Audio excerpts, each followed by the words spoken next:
Saudara Samsul Arifin. Mas Samsul nanti bisa presentasi at least 15 minutes, 15 menit gitu ya. Terus nanti akan dilanjutkan oleh tanya jawab proses ujian dari mungkin dari Prof. Hartuti dulu, kemudian ke Ibu Celi. Begitu ya, Prof. Hartuti dan Bu Celi? Yes, Ya, ya Pak. saya baru ketemu lihat Bu Celi ini. Selamat salam kenal Ibu Celi. Oke. Iya, Pak Yanuar. Saya juga kebetulan. Oke, silakan Mas Samsul, bisa presentasi 15 menit. Terima kasih Pak Yanuar. Assalamualaikum warahmatullahi wabarakatuh. Selamat siang, salam sejahtera untuk kita semua. Alhamdulillah pada kesempatan kali ini saya Samsul Arifin, mahasiswa Magister Ilmu Lingkungan Sekolah Pascasarjana dapat melaksanakan seminar proposal. Terima kasih juga kami sampaikan kepada Pak Yanuar, Pak Mar, selaku dosen pembimbing yang telah memberikan saran masukan sehingga pada hari ini dapat tersusun proposal dengan bisa dipaparkan pada kesempatan hari ini. Dan terima kasih juga kami sampaikan kepada Prof. Hartuti dan Bu Seli yang pada kesempatan kali ini berkenan menjadi dosen penguji proposal saya. Langsung saja, proposal saya beri judul dengan green budgeting dalam perencanaan dan penganggaran daerah yang kita kaitkan dengan capaian kinerja lingkungan di Kota Semarang. Outline paparan kali ini terdiri dari bab 1 pendahuluan, tinjauan pustaka, dan metodologi penelitian. Bab 1 pendahuluan, latar belakang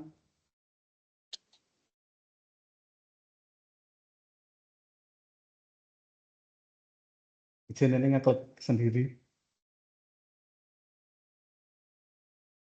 Latar belakang kita ketahui semua bahwa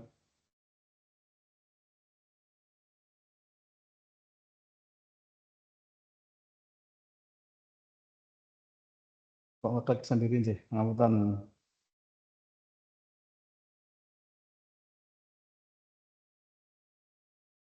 Izin kembali share screen, Bapak.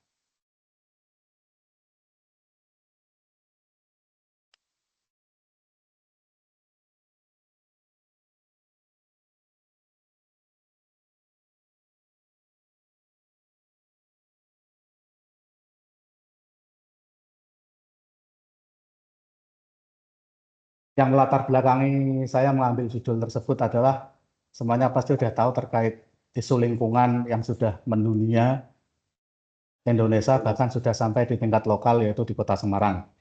Di mana Kota Semarang merupakan kota terbesar kelima di Indonesia setelah Jakarta, Bandung, Medan, dan Surabaya, juga mengalami tekanan ekologis seperti rob, banjir, sampah yang sudah over, kemudian adanya penurunan muka tanah bahkan mencapai 3,9 cm per tahun, tertinggi kedua di dunia berdasarkan penelitian dari Megarani. Kemudian Kota Semarang juga perolehan dari nilai indeks kualitas lingkungan hidup di Kota Semarang dari 2021 sampai 2024 masih berada di bawah 60 atau dalam kategori sedang. Kemudian permasalahan kedua, ruang terbuka hijau hanya 10,16% dari total wilayah, padahal yang disyaratkan adalah minimal 30%. Kemudian ada peristiwa di mana adanya lonjakan penduduk di Kota Semarang selama 2 dekade terakhir dari 1 juta pada tahun 2024 menjadi 1,7 juta jiwa. Dan juga adanya persebaran penduduk yang belum merata, di mana kepadatan yang paling padat ada di Semarang Timur, tapi di Kecamatan Tugu tidak terlalu padat. Kemudian terkait belanja daerah Kota Semarang pada tahun 2024 sudah mencapai 5,9 triliun. Tentunya ini kondisi fiskal yang cukup kuat bagi Kota Semarang untuk mengalokasikan anggaran dalam rangka kelestarian lingkungan. Kemudian solusi yang perlu ditawarkan adalah pendekatan green budgeting sebagai pendekatan fiskal untuk integrasi aspek lingkungan dalam proses perencanaan dan penganggaran daerah. Pendekatan ini juga sudah ada dukungan melalui Undang-Undang Nomor 32 Tahun 2009 tentang PPLH dan Permendagri Nomor 15 Tahun 2024 tentang pedoman penyusunan APBD tahun anggaran 2025. Sehingga setelah adanya kebijakan green budgeting, maka perlu adanya suatu evaluasi efektivitas alokasi anggaran terhadap capaian lingkungan. Di gambar sebelah kiri terdapat gambar terkait capaian indeks kualitas lingkungan hidup, kemudian sebaran lahan di Kota Semarang, dan penurunan muka tanah di dunia. Kemudian rumusan masalah dan tujuan, di sini ada 5 rumusan masalah, yaitu yang pertama terkait bagaimana arah kebijakan pemerintah kota dalam mengintegrasikan green budgeting dalam perencanaan, kemudian tren alokasi anggaran sektor lingkungan, kemudian bagaimana tingkat efisiensi, efektivitas, dan kecenderungan hubungan antara alokasi dengan capaian indeks kualitas lingkungan hidup, kemudian apa saja kendala yang dihadapi pemerintah Kota Semarang, dan juga mengukur tingkat partisipasi publik berdasarkan teori Einstein. Dan yang terakhir adalah strategi apa yang dapat diterapkan untuk meningkatkan efisiensi dan efektivitas. Tujuannya pun ada 5, sebagaimana rumusan masalah, mulai dari menganalisis arah kebijakan, mengidentifikasi tren alokasi anggaran, mengukur tingkat efisiensi, efektivitas, dan hubungan, mengidentifikasi kendala yang dihadapi oleh pemerintah Kota Semarang dan tingkat partisipasi publik, serta merumuskan strategi apa yang dapat diterapkan untuk pengelolaan lingkungan. Manfaat ada 2 manfaat secara teoritis dan praktis. Manfaat teoritis yaitu memperkaya literatur, mengembangkan konsep perencanaan dan penganggaran yang partisipatif dan berkelanjutan, dan tentunya menjadi referensi metodologi bagi penelitian yang sejenis. Manfaat praktis bagi pemerintah Kota Semarang tentu memberikan wawasan, rekomendasi, panduan dalam penyusunan anggaran yang ramah lingkungan. Bagi akademisi, menambah pengetahuan, menyediakan referensi, dan membuka diskusi tentang tantangan serta solusi green budgeting di tingkat lokal. Bagi masyarakat, meningkatkan pemahaman dan mendorong partisipasi dalam pengawasan kebijakan lingkungan. Bagi pemerintah daerah lain dan pusat, menjadi acuan penerapan green budgeting sekaligus memberikan gambaran tantangan dan peluang untuk memperbaiki kebijakan lingkungan daerah. Originalitas penelitian, novelty-nya ada 4, yaitu analisis ini ada di tingkat kota, dari penelitian terdahulu rata-rata di tingkat nasional dan provinsi. Kemudian penelitian ini juga menekankan pada evaluasi outcome based terhadap kinerja lingkungan. Kemudian pendekatan komprehensif dan integrasi mulai dari analisis tren alokasi anggaran, efisiensi, efektivitas, dan hubungan, dan memberikan rekomendasi strategis yang aplikatif dan kontekstual. Kerangka pikir adanya isu lingkungan, kemudian integrasi lingkungan dalam perencanaan penganggaran daerah, sampai dengan tujuan akhir yaitu pembangunan daerah yang berkelanjutan, adaptif dengan tantangan lingkungan. Bab 2, tinjauan pustaka. Green budgeting yaitu pendekatan penganggaran yang mengintegrasikan aspek kelestarian lingkungan ke dalam kerangka kebijakan fiskal untuk mendukung pembangunan berkelanjutan, yang terdiri dari finansial, sosial, dan environmental. Dasar hukum dari penerapan green budgeting yaitu Undang-Undang 32 tahun 2009, pasal 4546, di mana pemerintah wajib mengalokasikan anggaran untuk perlindungan dan pengelolaan lingkungan, pembangunan berwawasan lingkungan, dan pemulihan lingkungan. Konsep dari green budgeting yaitu mengarahkan belanja dalam APBN atau APBD secara komprehensif untuk kelestarian lingkungan, berlaku lintas sektor, tidak terbatas hanya pada Dinas Lingkungan Hidup.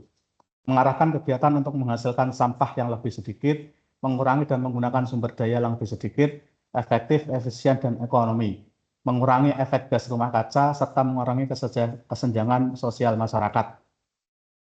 Kemudian perencanaan dan penganggaran daerah. Perencanaan adalah rangkaian aktivitas atau langkah-langkah yang direncanakan untuk dilaksanakan di masa depan guna mewujudkan tujuan yang telah ditetapkan. Kemudian APBD adalah rencana keuangan tahunan daerah yang ditetapkan dengan Perda. Dokumen perencanaan terdiri dari RPJPD 20 tahunan, RPJMD 5 tahunan, serta RKPD tahunan. Kalau di rencana perangkat daerah ada Renstra, perangkat daerah 5 tahunan, dan rencana perangkat daerah 1 tahunan.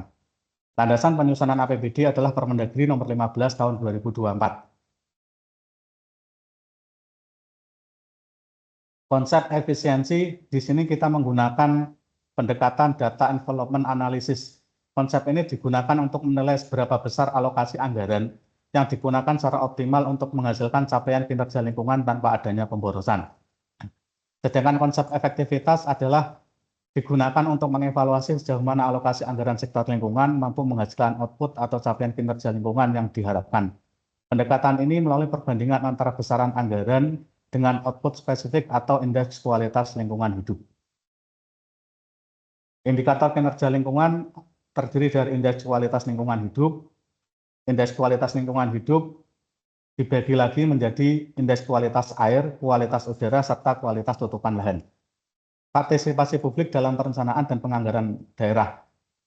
Menurut seri R. Einstein 1969 dalam Indriani 2021, membagi jenjang partisipasi masyarakat terhadap program pembangunan yang dilaksanakan oleh pemerintah dalam 8 tingkat partisipasi masyarakat, mulai dari citizen control sampai dengan manipulation. Kerangka konseptual dan rumusan hipotesis. Rumusan hipotesis mendasarkan pada penelitian yang melakukan pendekatan kuantitatif. Yang pertama yaitu tren alokasi anggaran, tingkat efisiensi alokasi anggaran, tingkat efektivitas alokasi anggaran, serta kecenderungan hubungan secara deskriptif antara alokasi anggaran dengan capaian kinerja lingkungan di Kota Semarang. Bab 3, metodologi penelitian. Pendekatan dan jenis penelitian di sini menggunakan mix metode kombinasi dari kualitatif dan kuantitatif dengan model sekuensial, yaitu mengandung tahapan pengumpulan dan analisis data yang diawali dengan satu metode dan dilanjutkan dengan metode yang berbeda. Tujuan yang pertama kualitatif, tujuan kedua dan ketiga kuantitatif, tujuan keempat kualitatif dan kuantitatif, dan tujuan kelima kualitatif dan kuantitatif. Ruang lingkup penelitian yang pertama arah kebijakan, tren besaran alokasi anggaran, efisiensi efektivitas, tingkat partisipasi publik, serta kendala dan strategi peningkatan efektivitas green budgeting. Lokasinya di Kota Semarang karena Kota Semarang adalah kota besar kelima di Indonesia dengan kompleksitas masalah lingkungan dan sudah terlihat upaya penerapan green budgeting serta ketersediaan data periode 2021 sampai 2024. Kenapa 2021 sampai 2024? Karena data tersebut tersedia serta kesesuaian dengan periode RPJMD Kota Semarang 2021 sampai 2026. Sumber dan teknik pengumpulan data. Sumber data primer kita dapat dari wawancara, kuesioner sederhana, serta analisis dokumen. Kalau data sekunder kita dapatkan dari dokumen perencanaan dan anggaran, dokumen kinerja dan statistik lingkungan, dan publikasi atau pendukung lainnya, seperti data dari BPS, jurnal akademik, dan lain sebagainya. Analisis data dimulai dari reduksi data, kemudian analisis arah kebijakan green budgeting melalui analisis dokumen, analisis tren alokasi anggaran melalui dokumen APBD, analisis efisiensi menggunakan pendekatan MAPS-GIA, analisis efektivitas menggunakan pendekatan cost efektivitas analisis, kemudian analisis kecenderungan hubungan menggunakan pendekatan cross tabulation menggunakan SPSS, dan analisis kendala menggunakan fokus analisis dibagi menjadi dua, yaitu kendala alokasi anggaran serta tingkat partisipasi publik menggunakan tangga Einstein ladder. Kemudian diagram alur penelitian mulai dari identifikasi masalah, studi literatur, penyusunan kerangka pikir dan konseptual, penentuan metode penelitian, pengumpulan data, reduksi data, analisis kualitatif dan kuantitatif, dilanjutkan dengan interpretasi dan pembahasan hasil, kemudian perumusan strategi green budgeting, kesimpulan dan rekomendasi, dan selesai. Terima kasih. Kemudian inilah jadwal penelitian, rencana penelitian yang akan kita laksanakan. September minggu pertama adalah seminar proposal. Semoga berjalan lancar dan seminar hasil akan direncanakan minggu ketiga bulan November, serta sidang ujian tesis direncanakan minggu ketiga bulan Desember. Terima kasih. Cukup dari kami paparan, mohon masukan, saran, kritik dari Bapak Ibu penguji dan pembimbing. Terima kasih. Saya kembalikan ke Pak Yanuar. Assalamualaikum warahmatullahi wabarakatuh. Oke, baik. Ada Pak Marian di sini ya. Pak Mar, monitor. Belum, mungkin Pak Mar barusan selesai acara jadi panitia webinar. Baik, ya. Monggo, Saya ikut webinar. Prof. G. Ye. Tuti. Baik, ya. Saya dulu ya Pak. Ye. Baik, jadi Pak Samsul ya, Pak Samsul Arifin, ini tema tulisan Bapak ini bagus Pak. Jadi tentang green budgeting ya. Saya dulu pernah bimbing itu ya green budgeting untuk disertasi yang Pak Fikri itu, yang Pak Fikri Fakih ya. Dulu di DPR provinsi, DPRD provinsi. Ya, ada bukunya. Bukunya sudah saya serahkan ke Mas belum filenya ya, yang serahkan ke Mas Samsul ya. Sampun, Prof. So, file desertasinya juga sudah saya terima. Ya, ada bukunya loh. Ya ada bukunya Pak. Bukunya itu Bukunya yang menuju sudah ya green budgeting, Bu. Ya, Sampun, Bu. bukunya sudah juga ya. Ya, baik. Jadi itu yang bisa saya berharap ya bisa digunakan Bapak untuk menulis tesis ini gitu. Nah, ini sudah bagus Pak, idenya Bapak bagus, kemudian isinya juga sudah bagus, tapi ada beberapa hal yang ingin saya tanyakan begitu ya. Nah, ini kalau dilihat dari, sebentar saya sambil melihat filenya ya, saya sambil scrolling ini. Ini enggak, kalau proposal sih sebetulnya nggak usah ada abstrak dulu Pak, nggak apa-apa. Nah kemudian ada yang tadi sudah saya merah-merah. Nah ini kalau dari tulisan itu Bapak itu halaman di pendahuluan, itu di halaman 1 menyebut kota Semarang, tapi kemudian langsung menyebut kecamatan Tembalang gitu. Ya, jadi 10 tahun terakhir Tembalang mengalami pertumbuhan penduduk yang paling signifikan gitu ya. Kemudian balik ke Semarang lagi gitu ya. Lonjakan penduduk tentang kota Semarang memiliki luas wilayah, kemudian kota Semarang dan seterusnya gitu. Nah, ini kalau menurut saya, ini kan kalau kita menulis lebih baik dengan bentuk tulisan yang piramida terbalik begitu. Jadi dari yang umum Semarang ke yang khusus Tembalang, seandainya memang Bapak mau fokus ke Tembalang gitu. Jadi ini Tembalang itu disebutkan terakhir. Apakah memang nanti fokusnya Bapak ke Tembalang begitu? Izin Prof, fokusnya kota Semarang itu cuma kayak embel-embel menjelaskan bahwa kepadatan itu di Tembalang sangat signifikan gitu Prof. Mungkin nanti kita sesuaikan Semarang secara umum. Ya, karena kalau ini kan 10 tahun terakhir juga nggak ada gitu, jadi agak bingung. Kenapa kok ini ada mendadak ada Tembalang, tapi kemudian ini fokusnya ke Semarang gitu. Ya baik Pak, jadi itu ya tadi yang saya peroleh dari itu. Kemudian ini sambil saya scroll. Nah ini di gap penelitian ini gitu ya di halaman 14, gap penelitian ini terlihat dari beberapa aspek. Misalnya sebagian besar penelitian terdahulu masih berfokus pada tingkat nasional atau provinsi sehingga belum menyentuh spesifik analisis di tingkat kota. Nah, itu harus dikurung langsung buktinya, Pak. Penulisnya siapa, tahun berapa gitu. Jadi antara bab 1 ini dengan penelitian terdahulu yang ada di dalam tabel itu supaya merupakan satu kesatuan begitu. Rinciannya bisa Bapak sampaikan di penelitian terdahulu tabel itu ya. Tetapi ketika menjadi latar belakang mengapa penelitian ini menarik dan penting yaitu ada di dalam latar belakang ini harus disebutkan juga. Jadi gapnya penelitian terdahulu itu siapa? Nah, kurung buktinya, jadi riset misalnya Abdul Fakih 2000 berapa, dan seterusnya.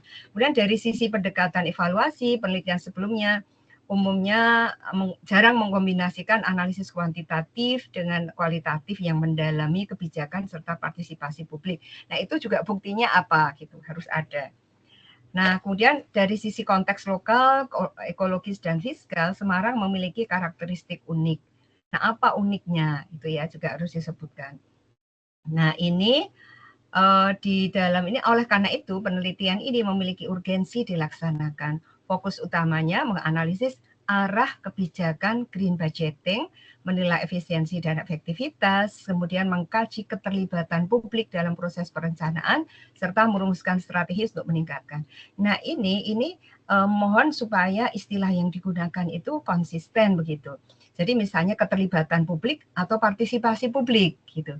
Karena ini teorinya itu beda. Ya, ada teorinya itu beda bunyinya. Jadi kalau memang Bapak menginginkan partisipasi publik, ya sebutkan partisipasi publik. Tapi ini juga belum jelas di dalam piramida terbalik, kemudian mengerucut ada di bagian akhir ini. Mengapa gitu ya? Yang diinginkan adalah menilai, bukan menilai ya, sebetulnya menganalisis ya.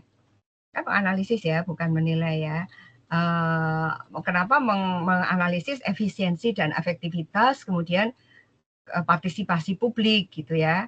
Nah itu belum jelas ya di dalam latar belakang ini. Ya ada satu alinea lagi yang menambahkan pentingnya fokus pada 3 aspek itu. Nah kemudian saya lihat dari rumusan masalah, itu rumusan masalahnya itu ada 5. Nah ini saya agak agak kesulitan menemukannya di dalam kerangka pikir, karena rumusan masalah ini harus nyambung kan dengan kerangka pikir. Nah, di dalam rumusan masalah yang pertama itu bagaimana arah kebijakan pemerintah Kota Semarang dalam mengintegrasikan prinsip green budgeting dalam perencanaan daerah. Nah, ini istilahnya juga harus konsisten ya. Di dalam kerangka pikir ini yang pertama adalah kotak pertama isu lingkungan. Banjir, rob sampah, kualitas air, tutupan lahan, kualitas lingkungan hidup. Ini kan Kota Semarangnya belum ada ya. Karena kan akan beda-beda. Akan katanya Semarang unik. Nah, kemudian yang kotak kedua, integrasi lingkungan dalam perencanaan dan penganggaran daerah. Nah, di rumusan masalah yang pertama ini hanya bagaimana arah kebijakan dalam mengintegrasikan prinsip green budgeting dalam perencanaan daerah. Padahal di sini di kerangka pikir ini perencanaan dan penganggaran daerah. Ini kan dua hal yang berbeda ya, karena perencanaan kan meliputi banyak sekali aspek. Nah, kemudian konsep green budgeting itu diletakkan di bawahnya. Jadi mestinya kalau memang rumusan masalah Bapak yang pertama itu sudah mengacu pada green budgeting, nah jangan ini dijadikan dua kotak gitu. Menurut saya kok jadikan satu kotak ya, kotak pertama dan kedua itu jadi green budgeting, langsung di bawahnya titik 2 integrasi lingkungan dalam perencanaan dan penganggaran. Nah, di dalam rumusan masalah juga harus ditambahkan penganggaran. Nah, kemudian berikutnya, kotak berikutnya yang keempat, studi kebijakan pemerintah Kota Semarang dalam pengelolaan anggaran RKPD dan APBD. Nah, di dalam rumusan masalah Bapak yang kedua ini tren alokasi anggaran. Tren alokasi anggaran untuk sektor pengelolaan lingkungan dalam APBD Kota Semarang.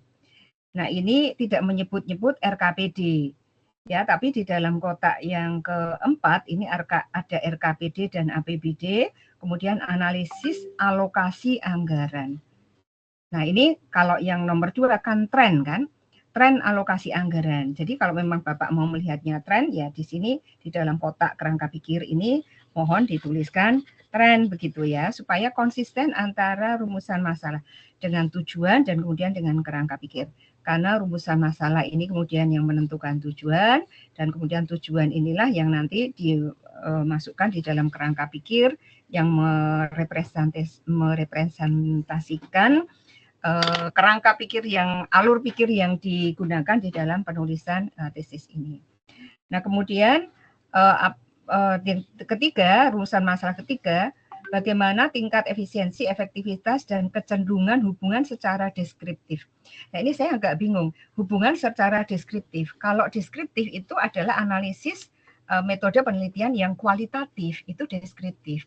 Tetapi ternyata Bapak menggunakan hipotesa gitu. Kalau hipotesa kan berarti bukan deskriptif, tetapi analitis ya, itu karena merupakan metode penelitian yang kuantitatif. Kuantitatif analisis, kalau kualitatif itu adalah deskriptif. Antara alokasi anggaran terhadap capaian kinerja.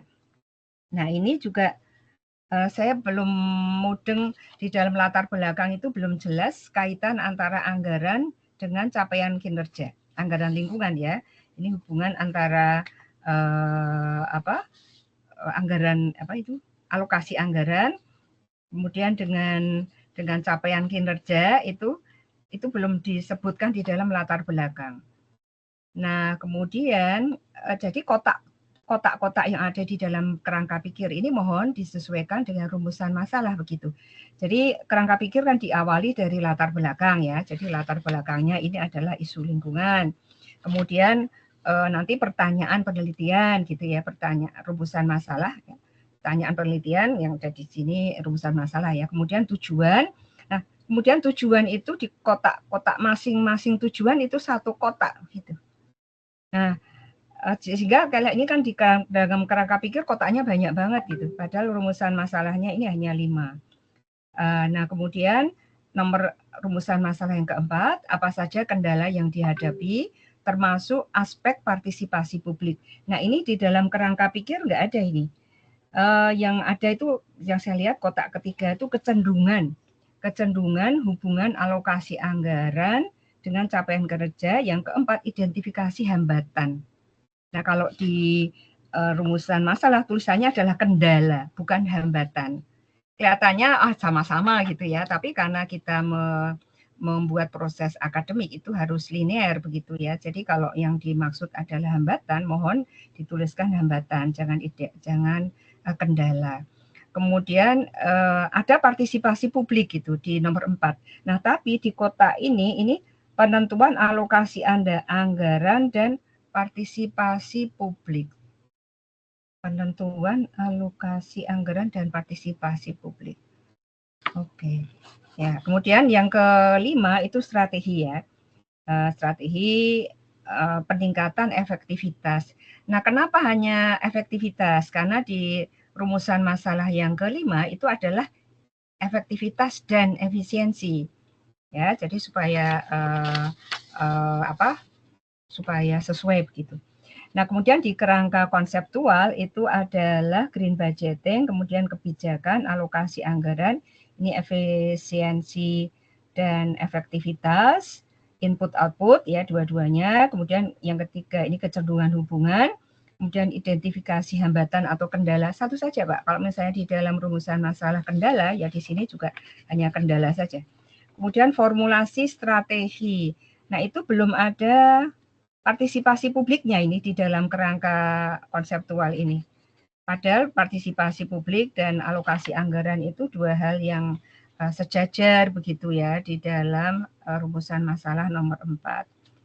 Nah itu ini ya yang sebenarnya isinya sudah bagus Pak Samsul, hanya perlu konsistensi begitu ya di dalam penulisan supaya nanti Bapak juga tidak kesulitan di dalam menuliskan hasil. Nah, ini sampai ke originalitas penelitian di tabel 1.2 penelitian terdahulu. Ini saya kalau boleh usul, ini supaya di kolomnya ini diringkas begitu. Jadi yang di bagian kiri itu misalnya nama penulis, kemudian tahun dan judul saja sekaligus. Nama penulis kurung tahun, kemudian judul. Tidak usah ada kolom tersendiri, jurnal atau proceeding gitu, karena ini nggak penting. Nggak penting apakah dia itu merupakan disertasi, merupakan artikel di jurnal apa, gitu nggak penting. Artikel di jurnal apa itu nanti ada di daftar pustaka, jadi di belakang. Jadi kalau usul saya, kalau misalnya dibolehkan, ya ini penulis, tahun, judul saja. Kemudian jadi dua kolom itu hilang, kolom judul dan jurnal atau proceeding. Kemudian tujuan, ya metode itu bisa tersendiri, bisa nggak usah ya. Kemudian nanti hasil, kalau tujuan memang tujuan penelitian dengan hasil itu penting ya. Seandainya pun Bapak mau memberikan metode itu sebelum tujuan ya, di sebelah kiri tujuan. Jadi tujuan langsung hasil gitu. Nah ini juga sebaiknya Pak di klaster, karena sesuai tadi di latar belakang disampaikan bahwa penelitian terdahulu itu terkait dengan bla bla bla, kemudian ada penelitian yang menggunakan teknik bla bla bla gitu. Nah mohon itu akan jauh lebih baik kalau misalnya Bapak klaster terkait dengan topiknya. Jadi misalnya ini di tabel 1.2 ini baris kedua setelah judul kolom itu adalah clusteringnya, misalnya green budgeting gitu. Kemudian nanti berikutnya ada cluster efisiensi efektivitas. Kemudian di bawahnya ada alokasi anggaran atau apa gitu. Kemudian ada tentang partisipasi publik ya. Karena di latar belakang sebelum rumusan masalah itu sudah disampaikan bahwa kombinasi antara alokasi anggaran dan partisipasi hal yang penting yang tadi saya pertanyakan mengapa penting gitu buktinya dari penelitian terdahulu atau dari apa gitu. Nah itu sehingga partisipasi publik misalnya masuk di situ, karena juga partisipasi publik ini nampaknya merupakan hal yang penting karena Bapak mau menggunakan teorinya Einstein ya, akan melihat itu sehingga asumsi saya seperti itu. Kemudian di daftar di kajian pustaka untuk aspek-aspek yang penting akan Bapak teliti, mudah-mudahan ini bisa ditambahkan ya, ditambahkan ureanya. Jadi misalnya karena poinnya Bapak ini yang penting adalah green budgeting, mungkin penjelasan tentang green budgeting itu bisa ditambah begitu ya, karena ini di sini rasanya masih singkat ya. menurut saya ini karena ini fokusnya adalah pada green budgeting. Jadi alangkah baik kalau lebih ditambahkan begitu. Nah itu kalau terkait dengan itu, nah ini sudah bagus ada apa ini rancangan apa ya lampirannya Bapak itu adalah kuesioner ya, kuesioner partisipasi publik dan lain sebagainya. Apakah ya nanti tapi kuesioner itu mudah-mudahan harapan saya tadi jadi satu gitu ya, karena ini saya nggak mudah ini ada fokus peningkatan partisipasi publik. Apa saran Anda? Apakah ini pedoman wawancara ya, daftar pertanyaan wawancara, jadi pedoman wawancara. Oke. Nah ini sebentar saya sambil scroll lagi. Nah ini di dalam kajian pustaka ini pesan saya Pak, karena kemarin kami baru saja menghadiri paparan Pak Rektor, kemudian ada di Pak Dekan, gitu kami dipesan-pesan diwanti-wanti supaya kalau menulis apapun itu tulisan mahasiswa itu harus mengutip artikel-artikel dari dosen-dosen Undip begitu, karena Undip ini sedang berpacu mengejar tingkat internasionalisasi supaya rankingnya naik. Nah, supaya ranking naik, ini yang untuk keyword itu salah satu KWR itu salah satu yang penting adalah jumlah artikel yang disitasi ya. Jadi jumlah artikel dosen Undip yang disitasi. Nah, warga Undip gitu ya, jumlah artikel warga Undip yang disitasi. Nah, itu mohon ditambahkan di sini karena kalau saya lihat ini kok nggak ada ya tulisan-tulisan dari dosen-dosen di Undi padahal atau MIL ya ataukah PSIL, karena itu kan kakak-kakak kelas Mas ini Samsul ini kan sudah banyak juga yang nulis ya, dan menulis bersama dosen yang artikelnya itu sangat layak untuk disitasi, karena memang ini tanggung jawab kita bersama sebagai warga Undip begitu untuk mensukseskan tingkat level internasionalisasi Undip. Dan saya sangat yakin kalau banyak sekali artikel yang ditulis oleh dosen-dosen yang layak dikutip gitu ya di dalam artikel ini. Demikian Bapak Ketua, waktu saya kembalikan kepada Bapak.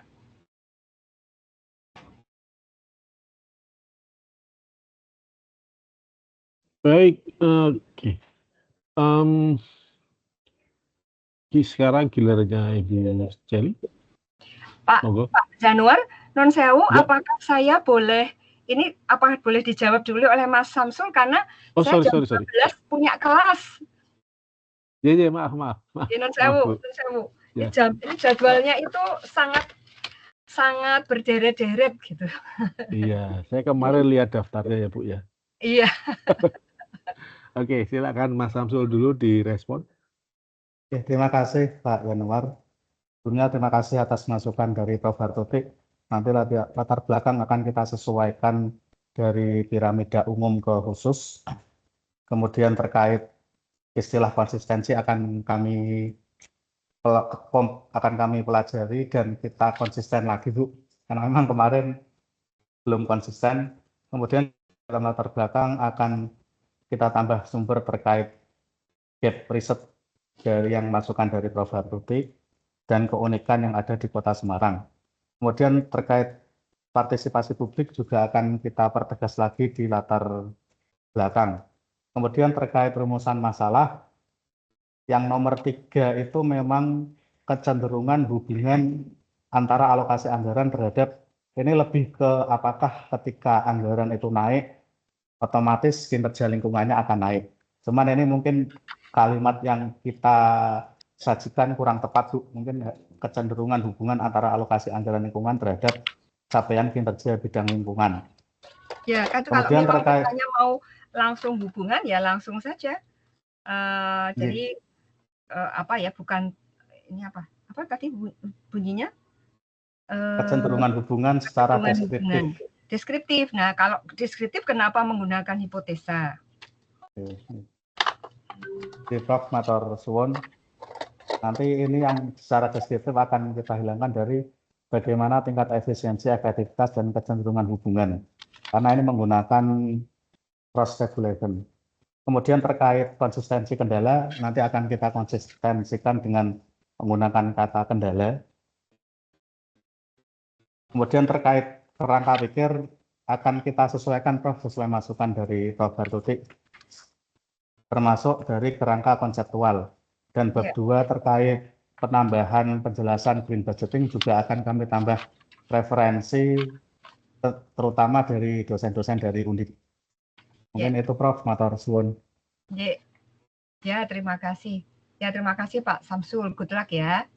Matur suwun banget Prof Bartuti. Sudah Ye. dibantu disertasinya. Nun sewu Ibu Celi dan Ibu Ketua ya, Bapak Ketua ya, saya mohon maaf sekali karena harus leave ya. Nanti kelasnya telat ya. Nun sewu saya. Matur suwun Bu. Ya, matur suwun Prof. Terima kasih Bu Bartuti. Ya, nun sewu Pak Mar, ini karena harus ada kelas jam 12 ya, nun sewu. Matur nuwun. Silakan. Baik, sekarang Ibu Celi gilirannya. Silakan. Ya, terima kasih Pak Yanuar, Pak Mar. Sama kayak Prof Bartuti, saya juga ada kelas jam 11 tadi harusnya. Tapi nggak apa-apa. Jadi ini saya penasaran aja untuk Pak Samsul. Ini benarkah metodenya mix method? Benar Ibu Seli. Karena jadi kan sambil on mic on aja. Oke, ini kalau boleh tahu mix metodenya ini sekuensial atau paralel? Maksudnya after each other atau bersama-sama? Sekuensial, Ibu. Dari kualitatif dulu, baru kuantitatif. Oke, kualitatifnya berarti tadi wawancara, betul kah? Wawancara terkait arah kebijakannya, baru kita bisa menghitung nilai efisiensi efektivitas. Oke, kalau kuantitatifnya yang itu DEA sama cost effective analysis itu betul? DEA, cost efektivitas sama cross tabulation untuk yang kecenderungan hubungan. Oke, kalau menurut saya itu kedengarannya lebih hal yang bisa paralel ya Pak. Jadi sembari Anda melakukan wawancara bisa disambi dengan melakukan cost analisis itu, karena menurut saya itu kedengarannya case study gitu. Kalau yang wawancara dan questionnaire itu kan cenderung pengumpulan data primer ya. Jadi itu lebih saran saya untuk menghemat waktu aja. Jadi bisa apa istilahnya ya Pak? Tadi kan Gantt chart-nya menurut saya cukup ambisius gitu. Jadi itu untuk menghemat waktu aja. Jadi kalau bisa diparalel saja gitu. Kecuali kalau memang harus sekuensial. Misalnya Anda menyebar kuesioner kemudian diproses secara SPSS, itu kan berarti kuantitatif. Kemudian ingin didalami lagi meaning dari itu, kemudian Anda melakukan wawancara FGD, nah itu kan kualitatif, berarti itu sifatnya sekuensial Pak. Jadi yang step keduanya itu tidak bisa berjalan sebelum step pertamanya selesai. Tapi kalau yang punya Anda kelihatannya ini bisa paralel gitu. Kecuali memang harus dilakukan seperti itu tadi, wawancara dulu baru dilakukan cost analysis atau mungkin FGD atau sebagainya. Nah, itu menurut saya bisa Anda diskusikan dengan pembimbing ya Pak. Kemudian tadi saya ada pertanyaan. Ya, Bu Seli. Kan tadi Bu Prof Bartuti juga mengomentari terkait rumusan masalah ya. Benar sih kalau deskriptif nggak perlu hipotesis. Hipotesis itu biasanya kalau yang sifatnya kuantitatif, kemudian apakah ada pengaruh dari ini ke ini. Nah, itu boleh pakai kalimat kalimat tanya atau kalimat berita. Itu cuma perbedaan format saja sih kalau di kami. Nah, ini kira-kira saya bisa share screen nggak? Saya mau menunjukkan contoh research.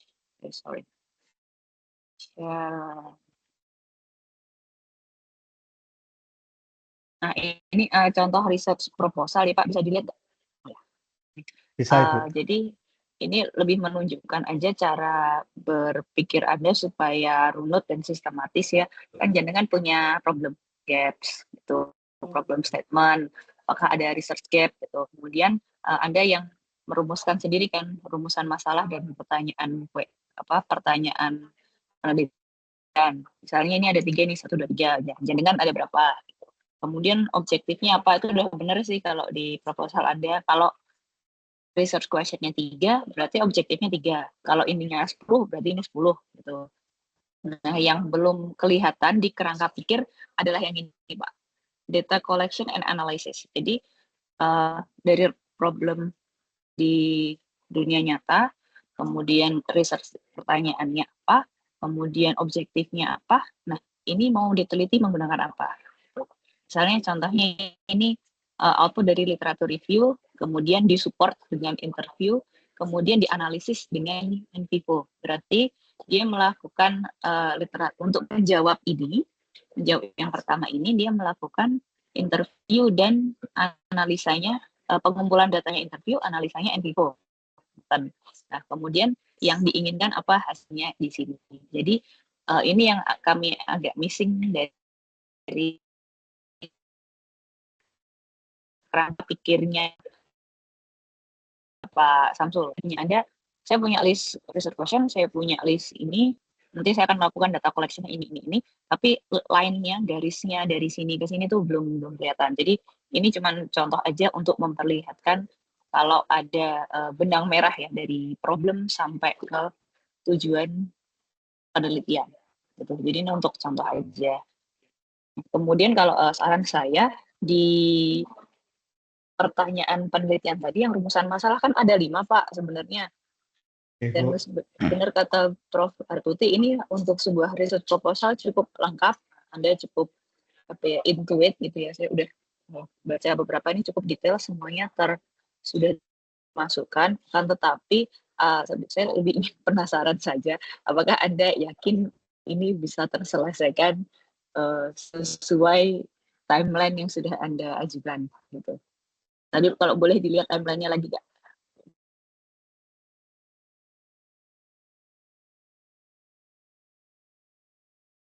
Bisa dibuka lagi nggak Pak di PP tadi? Ada timeline. Lagi yang terakhir itu.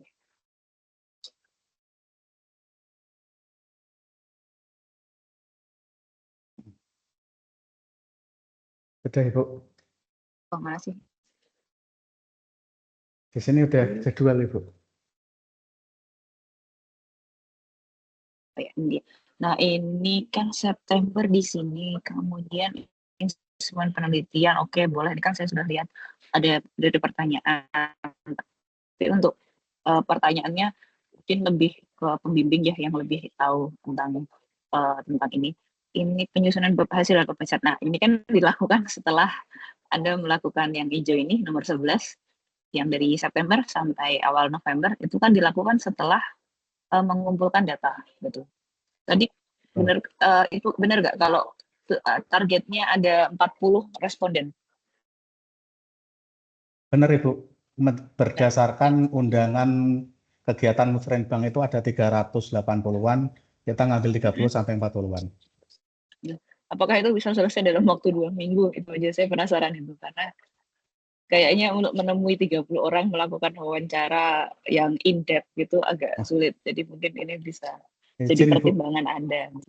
Kalau wawancara sebenarnya kita hanya di 3 Bu, Dinas Lingkungan Hidup, BPKD sama Bapeda. Oke. Kalau yang itu 30 sampai 40 itu kita nanti kuesioner. Dari berapa? 380 gitu. 380-an. Dari undangan 380 di sampling 30. Betul. Cuman kita fokusnya undangan seperti LSM atau ormas yang berhubungan dengan lingkungan itu, bukan semua ormas itu atau masyarakat.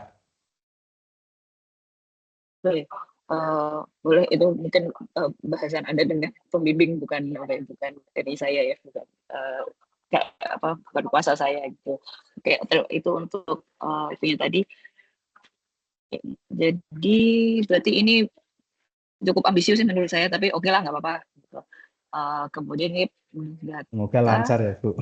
Iya, semoga lancar nih. Soalnya ini menurut saya ini cukup ambisius Pak. Izin Ibu, kalau sebetulnya untuk pengumpulan data primer dan sekunder sudah siap 80%-an Bu. Dan kebetulan Oke, saya juga sudah mengerjakan sepertiga, Ibu. Jadi tadi kan green budgeting itu kan ada 3 komponen, indeks kualitas air, udara, sama tutupan lahan. Dan kebetulan yang indeks kualitas air saya sudah buat jurnal dan sudah saya submit di Sinta 2 dan lagi proses review. Jadi setidaknya sepertiga dari data ini sudah saya olah, gitu. Yang oke, data good job sekunder kalau tadi. begitu. Oke, kalau begitu boleh kita kembali ke rumusan masalah yang tadi ada 5. Nah, yang sudah Anda lakukan itu menjawab yang pertanyaan keberapa?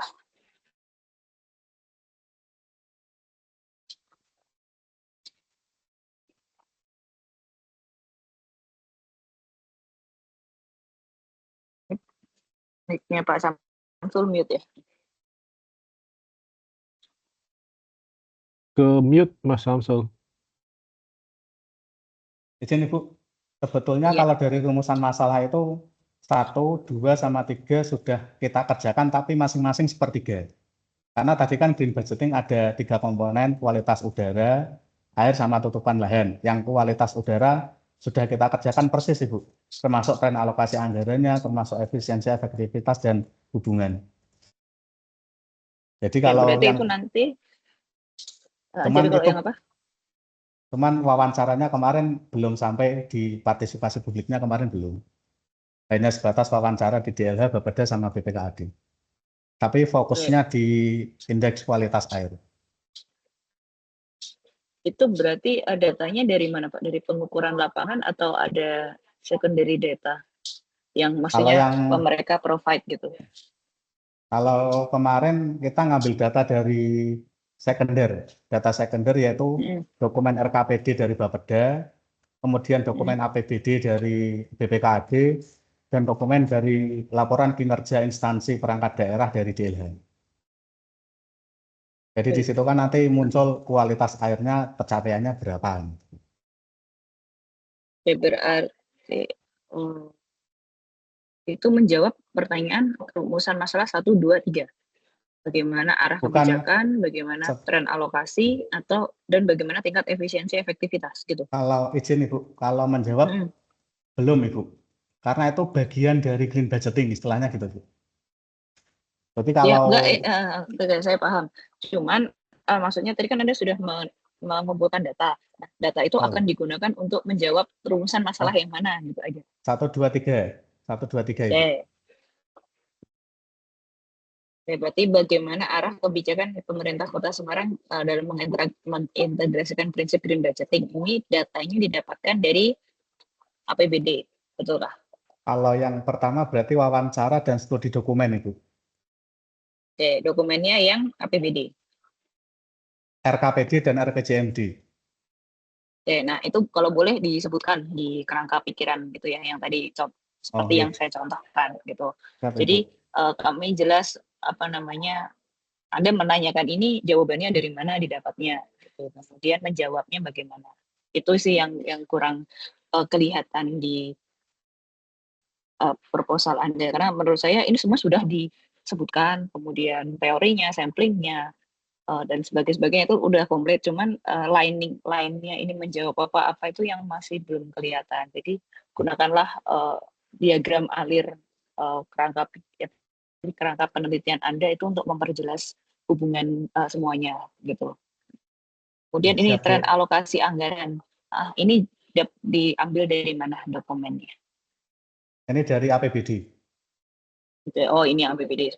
Yang berikutnya, bagaimana tingkat efisiensi efektivitas? Nah, ini didapat dari mana? Ini berarti menghitung, Bu. Menghitung dari tren alokasi, kita memakai aplikasi Nextdia sama CEA tadi. Oke. Ada studi dokumen ya atau hanya kalkulasi saja? Studi dokumen Ibu, karena program kerja itu kan ada berbagai macam programnya. Kalau di Kota Semarang itu kan kemarin saya sempat melihat di APBD-nya, programnya itu kan ada 140 lebih. Dan untuk lingkungan itu kan hanya beberapa, maka itu bagian dari studi dokumen. Oke, kalau yang apa kendala yang dihadapi oleh pemerintah Kota Semarang ini berarti didapat dari Ini mana wawancara? kalau ini wawancara ke 3 OPD tadi. Oke, strategi apa yang diterapkan? Nah, ini yang menarik. Ini dapatnya dari mana Pak jawabannya? Ini juga wawancara ditambah akademisi, Bu. Akademisi itu maksudnya gimana, Pak? Jadi nanti kita wawancara minta masukan ke akademisi terkait strategi apa yang bisa diterapkan di Kota Semarang. Oke, baik, itu sudah cukup jelas untuk menjawab perumusan masalah. Nah, kemudian ini yang menarik lagi adalah, karena tadi kan sudah, panjenengan sebutkan, untuk perumusan masalah ini dapat dari data dari ini, cara mendapatkannya gimana. Nah, sekarang yang, menurut saya sedikit kurang dari ini adalah, peran Anda sebagai peneliti, gitu, Pak. Karena yang dari tadi Anda sebutkan itu, sebagian besar lebih ke arah reporting. Jadi ada data, kemudian Anda sajikan. Nah, yang ingin kami lihat itu selain itu juga, point of view Anda sebagai peneliti. Itu yang yang belum dapat, gitu. Karena, termasuk penilaian dari tesis ya, Pak, itu adalah kemampuan, mahasiswa untuk menjadi peneliti, kemudian berpikir kritis. Dari yang tadi sudah Anda sebutkan, ini baru sampai di tahap reporting saja. Jadi saran saya, Anda harus mengambil satu step, one step further itu sebagai peneliti. Nah, Anda perannya di mana, gitu. Jadi, mohon jangan sekedar, menghitung ya, Pak, ya. Ini saran Ibu. saya aja sih, gitu. Jadi, ilmiahnya itu di mana? Nah, itu yang kami ingin lihat, gitu. Siap, Ibu. Nanti Ya itu mungkin, kita tambahkan. itu saja dari saya, karena nanti kalau untuk content wise menurut saya itu lebih ke arah Anda dan, pembimbing ya, itu untuk konten dari penelitian itu mungkin kalau bagi saya itu bukan ranah saya sebagai penguji gitu, tapi kalau untuk konten Anda, skop Anda sebagian besar seberapa besar Anda ingin meneliti, sedalam apa itu, ranah Anda dan pembimbing, gitu ya. Baik itu dari saya, terima kasih Pak Samsul, terima kasih Pak Mariono, terima kasih Pak Yanuar. Mohon, izin nanti saya nilainya langsung masukin ke ini ya, link ini ya, Pak, ya. Baik, Bu Jeli. Oke. Terima Thank kasih, you, Bu Ibu Jeli. Sally. Insight-nya sudah cukup, bisa menata, frame berpikirnya Mas Samsul. Artinya memang, perlu, alur berpikirnya supaya runut gitu, intinya gitu kan. Ada beberapa hal yang, tidak konsisten karena, eee eee, Mas Samsul ini kalau bimbingan ambisius banget. Saya Iya. menggunakan istilahnya Bu Jeli, ambisius banget. Ya saya sih oke-oke aja, nggak masalah. Artinya bahwa, konsistensi itu perlu dan tadi soal soal beberapa hal yang sebenarnya sudah dikerjakan karena memang, Mas Samsul ini, eee, apa namanya, orang dalam gitu ya. Jadi bekerja di bidangnya jadi, dokumen-dokumen itu bisa, reach dengan bagus sehingga, tinggal dipoles aja. Mmm, Sebelum ke Pak Mariono, ada beberapa catatan yang menurut saya, krusial ya tentang sampel gitu kenapa dari 300-an kemudian jadi 40 itu kan, perlu dilengkapi dengan referensinya gitu ya. Kenapa ngambil 30? Angka 30 keluar dari mana? Kan ada beberapa buku yang memang, menegaskan bahwa oke dari sekian ini 30 nggak masalah gitu ya. Siap, Kemudian Pak yang, Yanuar. ditegaskan lagi oleh Bu Celi tadi adalah soal standpoint. Standpoint itu adalah sikap dari peneliti atas hasil-hasilnya. Jadi, Mas Samsul itu bukan hanya sekedar memotret, tapi harus mengkritisi. Itu yang, yang nantinya at the end harus Anda lakukan gitu. Baik, Pak Mariono silakan. Pak Mar, kayaknya suara nggak masuk ya karena nggak masuk sistem audio di situ. Halo, suara saya Yap. bisa didengar? Ampun Pak, aman, silakan. Pertama-tama kami mengucapkan terima kasih Pak Zanuar yang telaten mendampingi kami dengan kelucuan dan kewaguan kami gitu. Karena ujiannya itu ternyata berbarengan dengan kami ada tamu teman kuliah dulu di Jepang Pak Yanuar, sehingga saya harus menemani beliau kuliah di mail dulu, kemudian menemani ngobrol-ngobrol, kemudian baru selesai dan baru bisa menyusul ujian. Terkait dengan apa yang disampaikan tadi, saya rasa mungkin mudah-mudahan Pak Samsul bisa merekamnya, kemudian beberapa hal yang disarankan oleh penguji bisa dicatat dan nanti bisa disesuaikan. Untuk judulnya saya sangat tertarik dan mudah-mudahan nanti bisa didapatkan suatu hasil penelitian yang baik, baik itu untuk konteks pengukuran indikator bagi pemerintah daerah, sehingga nanti ini bisa menyumbang indikator setidak-tidaknya bagi pemerintah daerah maupun lebih luas ke Kementerian Dalam Negeri, sehingga nanti bisa di-adjust dalam konteks pengembangan RPJMD. Mungkin saya rasa dari saya itu Pak Yanuar. Terima kasih sekali atas sekali lagi waktu, kesempatan, juga kesabaran Pak Januar dalam membimbing DIMEL maupun dalam memberikan pembelajaran-pembelajaran DIMEL. Matur suwun Pak Januar. Baik, ya Pak Samsul. Ini kan tugas dari Pak Ketua Prodi MIL, jadi saya harus melaksanakan dengan amanah. Tempatnya Prof. Darto. Iya. Kayaknya Biar itu. tidak hilang. Baik, Mas Samsul, semua sudah dicatat ya. Nanti tolong direvisi dan dikasih tanda mana yang direvisi supaya saya dan Pak Mar bisa tahu mana-mana yang direvisi perubahannya seperti apa. Saya rasa begitu ya Pak Mar, dan bisa kita akhiri pertemuan siang ini. Terima kasih semuanya tadi yang sudah live juga. Nanti Pak Mar, ini kan Mas Samsul angkatan 2024 ya.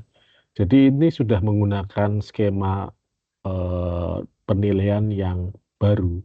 Jadi yang B, AB dan terusnya itu.